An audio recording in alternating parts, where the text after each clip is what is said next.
Assalamualaikum warahmatullahi wabarakatuh. Saya Nur Hayatin, dosen tetap Prodi Informatika Fakultas Teknik di Universitas Muhammadiyah Malang. Video ini merupakan pernyataan diri dosen pada unjuk kerja Tridharma Perguruan Tinggi bidang pengajaran yang dibuat untuk kebutuhan pengajuan Serdos pada tahun 2023. Pada kesempatan ini, saya akan memaparkan salah satu mata kuliah yang saya ampu, yaitu pemrosesan bahasa alami. Mata kuliah ini merupakan mata kuliah pilihan pada bidang minat sains data dengan bobot 2 SKS. Pemrosesan bahasa alami mempelajari mengenai ilmu komputer, linguistik, dan kecerdasan buatan yang mengkaji interaksi antara komputer dan bahasa manusia, khususnya cara memprogram komputer untuk mengolah data bahasa alami dalam jumlah besar. Adapun CPMK atau capaian pembelajaran mata kuliah ini adalah mahasiswa mampu mengoptimalisasi beragam metode akuisisi, analisis, serta pengolahan data sesuai kebutuhan. Metode pembelajaran yang digunakan adalah project-based learning dengan sistem pembelajaran secara luring. Penjelasan materi pembelajaran yang akan diberikan ke mahasiswa tiap pertemuannya adalah sebagai berikut. Pada minggu pertama, akan diperkenalkan apa itu pemrosesan bahasa alami dan etika dalam mengelola data, dilanjutkan dengan NLP applications pada minggu kedua. Di sini mahasiswa akan dikenalkan dengan contoh aplikasi-aplikasi pada bidang pemrosesan bahasa alami. Selain itu, pada minggu ketiga, mahasiswa juga akan diberikan beberapa contoh publikasi ilmiah pada bidang terkait. Pada minggu keempat hingga 6, secara berturut-turut, mahasiswa akan dikenalkan dengan proses scraping data, text preprocessing, dan NLP task. Dilanjutkan dengan penggunaan algoritma deep learning pada minggu ke-7. Dan pada minggu ke-8 akan dilaksanakan evaluasi tengah semester. Setelah itu, pada minggu 9 dan 12 diberikan materi terkait implementasi ke dalam Python codes. Di sini mahasiswa secara berkelompok menyiapkan proyek NLP sederhana. Dilanjutkan dengan pengenalan teknik-teknik evaluasi dan materi tentang word to vector pada minggu 13 hingga 15. Dan pada minggu terakhir, minggu ke-16, akan dilaksanakan evaluasi akhir semester. Referensi utama yang digunakan adalah Handbook of Natural Language Processing, publikasi dari CRC Press, Taylor and Francis Group, tahun 2010. Selain itu juga digunakan referensi pendukung seperti Open Handout yang diambil dari beberapa sumber dari kampus bereputasi seperti Stanford dan Cambridge, juga beberapa papers untuk melengkapi bahan pembelajaran. Adapun komponen penilaiannya, UTS sebesar 20%, UAS sebesar 30%, tugas plus project sebesar 40%, dan presensi atau kehadiran sebesar 10%. Berikut cuplikan video pengajaran saya di kelas untuk pertemuan minggu kedua. Selamat menyaksikan, kurang lebihnya saya mohon maaf dan terima kasih. Wassalamualaikum warahmatullahi wabarakatuh. Bismillahirrahmanirrahim. Assalamualaikum warahmatullahi wabarakatuh. Waalaikumsalam warahmatullahi wabarakatuh. Selamat siang semuanya. Alhamdulillah hari ini kita bertemu kembali di kelas pemrosesan bahasa alami. Nah, nanti saya akan menjelaskan terkait dengan rencana pembelajaran selama 1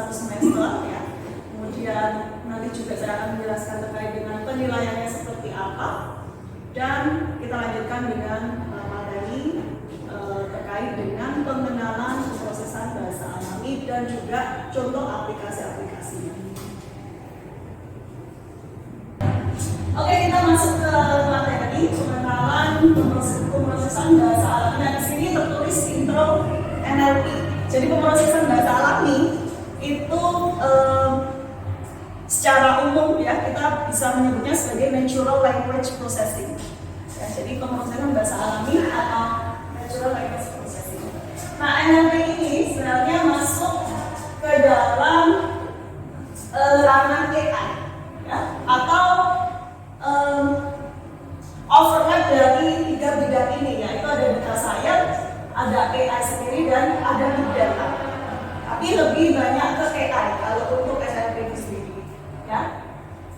Walaupun di AI sendiri kalau kita kupas itu dalamnya ada berlapis-lapis lagi. Ya.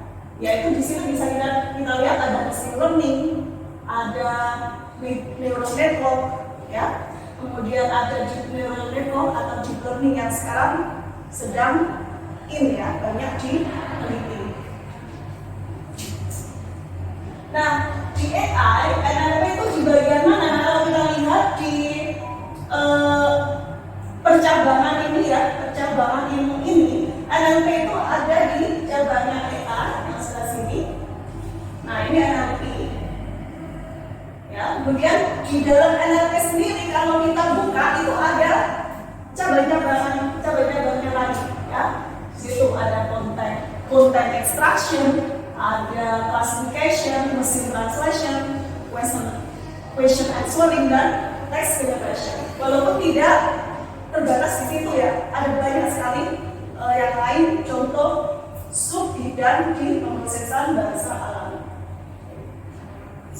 Nah, kemudian ini adalah teknik pada AI yang paling banyak atau paling populer diteliti ya. Ada machine learning, ada NLP itu sendiri, ada robotik, dan mesin vision. Jadi NLP itu adalah salah satu topik pada AI yang populer ya, yang paling banyak diteliti dan banyak diimplementasikan. Nah, apa sih yang definisi dari pemrosesan bahasa alami itu atau natural language processing? Nah, di sini bisa kita baca. Jadi NLP itu adalah salah satu cabang dari ilmu AI, sudah jelas ya, tadi kita sudah bahas itu. Kemudian karena di sini fokusnya adalah memproses data ya, sehingga senatural mungkin. Nah, di situ bisa kita lihat bahasa natural. Jadi dia fokusnya adalah bagaimana kita mengajarkan mesin ini sehingga itu bisa lebih humanis, ya, bisa lebih humanis. Itu adalah salah satu tujuan daripada NLP. Nah ini ya, jadi di NLP itu kita bisa mengajari mesin itu agar bisa membaca, menulis, dan berbicara secara alami dengan menggunakan bahasa layaknya manusia. Ya. Jadi kalau zaman dulu itu kan mesin itu bahasanya apa? Kalau dulu waktu awal itu bahasanya assembly, bahasa mesin berupa angka-angka itu saja. Nah, itu kan bikin pusing ya. Kita memandang angka kan saya bikin pusing sekali. Nah, itulah perkembangan berikutnya ya, dengan cara mengubah bahasa yang dimengerti mesin ini yang hanya berupa angka itu untuk menjadi yang lebih humanis, ya, lebih natural seperti itu. Oke. Nah, ini adalah 3 alasan kenapa kita harus belajar pemrosesan bahasa alami. Yang pertama, karena data di internet itu triliunan ya, ada banyak sekali ya. Apalagi sekarang fenomena big data ya, dari sosial media, dari marketplace berupa komentar pembeli ya, trip advisor, apalagi news ya, portal berita itu kan setiap detik, setiap menit itu kan update ya. Nah itu karena alasan utama itu ya, karena triliunan dokumen di internet. Ya, itu kan tidak bisa dibiarkan ya, itu data yang sangat berharga ya. Nah itulah tujuannya untuk bisa mengolah data-data itu menjadi informasi dan selanjutnya bisa menjadi knowledge ya, untuk menunjang keputusan. Nah kemudian yang kedua, nah ini terkait dengan lebih ke lokal, alasan lokal ya, karena kekhasan Indonesia. Tadi kita tahu bahwa natural language processing ataupun proses bahasa alami itu kan kaitannya dengan bahasa natural. Nah, di sini di Indonesia kita kan punya berbagai macam bahasa. Nah, itu juga adalah merupakan potensi yang bisa kita kembangkan untuk bisa bagaimana komputer ini bisa mengenali masing-masing bahasa daerah tersebut. Kalau di Google itu kan sekarang ada bahasa apa saja? Banyak ya. Kalau di yang bahasa daerah Indonesia kan Jawa ya sudah ada. Padahal kan tidak hanya bahasa Jawa saja kan di Indonesia ya. Ada banyak bahasa di masing-masing daerah itu. Nah itu adalah salah satu potensi untuk kita bisa mengembangkan ya NLP ini untuk kebutuhan kita. Nah kemudian alasan yang ketiga adalah teknologi yang human friendly. Nah itu tadi hubungannya dengan humanis tadi ya. Jadi gimana kita bisa berinteraksi dengan komputer itu se-natural mungkin. Kalau bisa itu tidak terasa kalau kita itu sedang berinteraksi dengan komputer. Ya. Itu tujuan NLP. Ya. Nah kemudian ini adalah histori dari NLP. Jadi pertama itu 1950-an NLP dikembangkan. Nah yang pertama itu ada Alan Turing, bapak ilmu komputer ya, yang mempublikasikan artikelnya berjudul Computing Machinery and Intelligence. Nah, di mana di dalam publikasinya itu Alan Turing ini dia mengusulkan sebuah tes yang namanya Turing Test. Nah, apa itu Turing Test? Jadi Turing Test itu adalah sebuah tes untuk diberikan ke user yang menggunakan mesin. Dia responnya seperti apa? Gitu. Setelah dia berinteraksi dengan komputer, kalau si user ini responnya sama seperti merasakan sama seperti dia berinteraksi dengan manusia, maka mesin tersebut sudah lolos Turing Test. Ya, dan Turing Test ini masih dipakai sampai sekarang ya untuk mengukur sebagus apa atau sebagus apa sebuah mesin itu dia bisa memberikan respon yang natural. Nah dari situlah berkembang sampai sekarang. Nah kemudian sampai ada banyak aplikasi ya pengembangan dari pemrosesan bahasa alami. Nah ini adalah yang pertama ada aplikasi speech processing atau speech recognition atau spoken dialogues. Nah ini adalah contoh aplikasi dari pemrosesan bahasa alami ya. Nah kalau untuk yang sekarang contoh aplikasi pemrosesan bahasa alami contohnya apa? Kalau yang sekarang lagi populer ya pemrosesan bahasa alami ya, Nando? Contoh yang lagi rame yang baru itu sekarang itu ada ChatGPT yang katanya ya. Kalau kita menentukan sesuatu atau bahkan bukan sesuatu sih, kayak kita menyuruh sesuatu itu sudah diberikan itu kan terlihat tidak seperti bahasa komputer. Ya, jadi ChatGPT ya pasti kalian sudah tahu ya, paling tidak sudah baca beritanya seperti apa sebelumnya ya. Akhir tahun lalu itu di publish sebuah aplikasi yang bernama ChatGPT. Ya, dan itu adalah salah satu contoh dari pemrosesan bahasa alami. Ya, sudah secanggih apa sekarang? Nah itu contohnya itu ChatGPT. Ada lagi contohnya dari sini? Google Assistant. Nah, Google Assistant itu adalah contoh juga ChatGPT. Ya, jadi kalau ChatGPT itu lebih canggih lagi ya, karena ChatGPT itu kita bisa memberikan input berupa kalimat yang natural, ya, kalimat yang natural. Beda dengan search engine. Kalau search engine itu kan kita masukkan kata kunci, ya, kata kuncinya saja kita tulis. Gitu. Tapi kalau ChatGPT itu kita bisa mengetikkan kalimat tanya, ya, atau ya banyak jenis kalimat yang dia bisa kenali. Ya. Jadi ChatGPT itu gabungan dari search engine, ya, untuk knowledge-nya itu dia gabungan dari search engine, dia ambil dari beberapa sumber untuk sumber data ya, jadi knowledge-nya. Kemudian juga gabungan dari chatbot untuk bisa berinteraksi, ya, tanya jawab, dan question answering system. Ya, jadi ChatGPT itu dia lebih unggul. Dan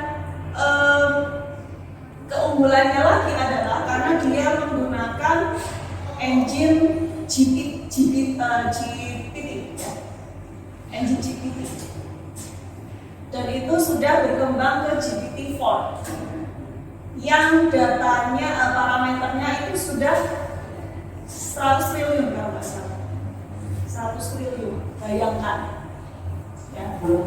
Komputer kayak ini untuk memproses 1 juta raw data itu sudah ya, 1 juta.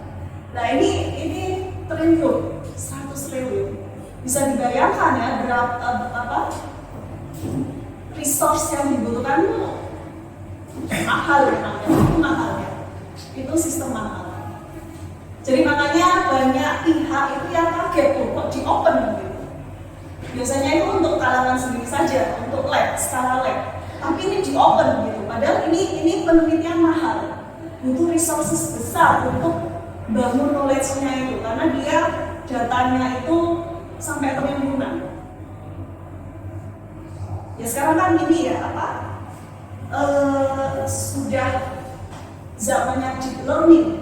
Deep learning itu dia butuh data besar saja, kemudian dia akan belajar dari data tersebut. Semakin banyak data yang diberikan, maka knowledge-nya akan semakin bagus. Nah makanya yang GPT-4 itu dia datanya paling banyak ya, sampai 100 juta. Ya itu sekilas ya untuk teknologi AI saat ini berkembangnya seperti itu. Nah kita kembali ke sini, coba aplikasi NLP ya. Ini ada speech recognition. Jadi speech recognition itu inputnya suara, outputnya berupa teks. Kalau PDS, text to speech, inputnya teks, outputnya suara. Kalau spoken dialogue yang bawah, itu gabungan dari speech recognition dan PTS. Jadi dia inputnya suara, outputnya juga suara, tetapi di dalam prosesnya dia menggabungkan ya antara speech recognition, jadi input suara yang masuk itu dia akan diterjemahkan ke teks, kemudian dari teks diterjemahkan lagi ke suara menjadi output. Jadi spoken dialog seperti itu. Nah kemudian ada lagi yang namanya information extraction. Nah ini juga contoh aplikasi NLP. Nah contohnya ini. Jadi ada email seperti itu, kemudian dari email ini secara otomatis bisa untuk mengenerate kalender. Contohnya yang di Google Calendar itu kan kita harus menuliskan manual ya untuk membuat kalender itu ya event ya. Jadi tanggal berapa, eventnya apa ya, kemudian jam berapa, tempatnya di mana, itu kan kita ketik manual. Tapi dengan information extraction ini memungkinkan kita untuk mengenerate otomatis. Jadi kalau misalkan kita dapat email undangan gitu ya. Nah, sistem akan membaca isi dari email tersebut, kemudian mengekstrak informasi yang penting. Ya, informasi penting itu contohnya apa? Informasi penting itu contohnya apa? Nah, ini contohnya. Kalau ini contohnya berarti waktu, hubungannya sama waktu. Kemudian D159 itu hubungannya sama tempat. Kemudian tomorrow ini hubungannya sama tanggal. Ya. Nah, akan dijelaskan secara otomatis seperti itu. Jadi dari isi email dia akan mendapatkan ekstraksi informasi ini untuk mengisi tabel. Oke, kemudian ada mesin translation, ini sudah tahu semua ya, contohnya Google Translation itu. Kemudian ada sentiment analysis, nah ini salah satu bidang saya. Jadi sentiment analysis itu kita menganalisis sentimen dari teks. Teksnya bisa berupa review, ya, bisa berupa review dari marketplace, atau bisa berupa sosial media. Ya. Nah ini kita analisis. Komentar ini mengandung sentimen positif, negatif, atau netral. Nah seperti itu. Nah kemudian ada yang namanya text summarization, peringkasan teks. Ya. Kemudian, nah ini untuk predicting next word. Nah ini biasanya kalau yang pakai Google Search Engine ya, ketika kita menuliskan kata kunci itu kan ada rekomendasi teks berikutnya gitu ya. Nah itu juga pakai NLP ya, pakai topik ini predicting next word. Kemudian chatbot, kemudian replying email otomatis. Nah kemudian ada banyak juga yang lain termasuk spam detection, kemudian ada post staging ya. Ada name entity recognition, sentiment analysis tadi, kemudian ada words and disambiguation. Ya, jadi untuk membedakan ini mouse ya, mouse alat dengan mouse hewan. Ya, itu masuk ke words and disambiguation. Kemudian ada parsing, ada apa lagi? Question answering, ya. Ada paraphrasing, summarization, dan dialog. Kalau yang chatbot ini masih sama ini juga, karena masih semua ada question answering, paraphrasing, ya semuanya itu chatbot itu dijadikan satu. Ya. Nah, yang saat ini banyak digunakan yang sebelah ini. Oke, saya kira itu. Nah ini ada kuis ya, coba diperhatikan. Jadi ada dua, kita sebutnya apa ya, headline gitu ya. Ini salah satunya di-generate oleh mesin, dan satunya lagi ditulis oleh manusia. Kira-kira mana yang di-generate mesin? Satu atau dua?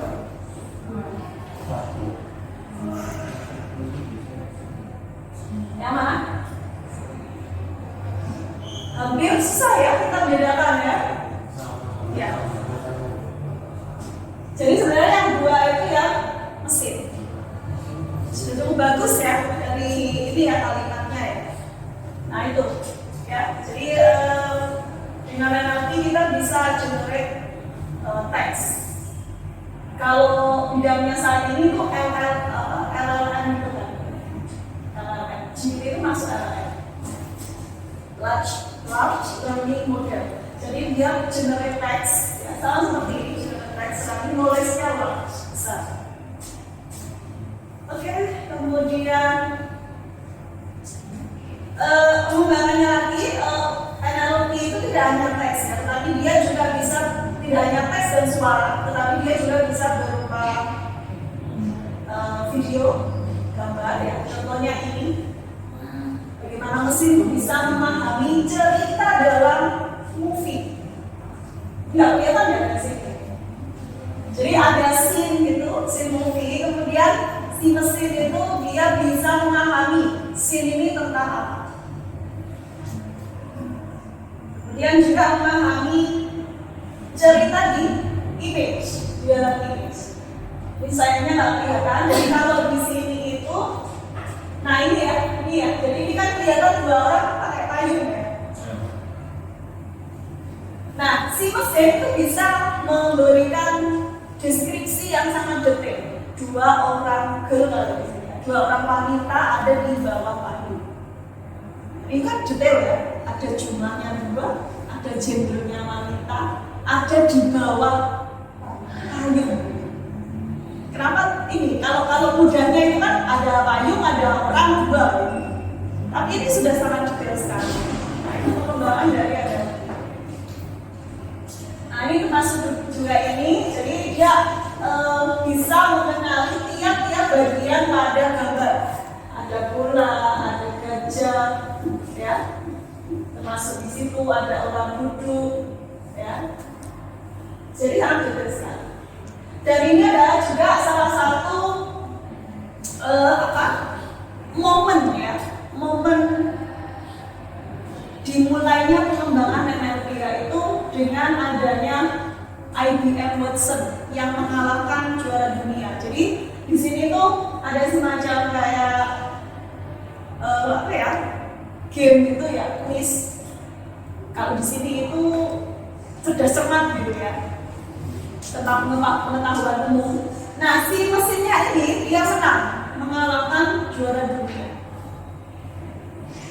Ini dia sama seperti ChatGPT seperti itu, tapi dia bisa mengeluarkan suara. Ya. Ada bertanya, dia menjawab seperti itu, dan dia menang. Jadi bisa dikatakan sebagai babak awal dari NLP. Ya. Ada yang tanya kan? Ya? Yang bertanya, apa pengalaman NLP ke depannya? Ya, pastinya banyak sekali ya. Jadi ChatGPT itu adalah salah satunya. ChatGPT itu bukan akhir, tapi baru permulaan dari NLP ya. Dan juga mungkin ini juga sebagai apa ya? Nanti kalau misalkan kalian ingin tugas akhir gitu ya. Nah, dari topik-topik ini itu yang sekarang masih menjadi tantangan untuk diselesaikan itu ya yang sebelah sini, yang sebelah kanan. Ya, sebelah kanan ini jadi ada question answering, paraphrasing, summary session dan dialog. Jadi kalau mau ambil NLP bisa ambil di sini. Kalau yang sebelah kiri itu superatif sudah solve ya, sudah banyak dan hasilnya juga sudah bagus. Kalau potensinya yang di bawah yang sebelah sini itu untuk NLP. Ya, oke, saya kira itu untuk kali ini. Terima kasih kedatangannya, kurang lebihnya mohon maaf. Wassalamualaikum warahmatullahi wabarakatuh.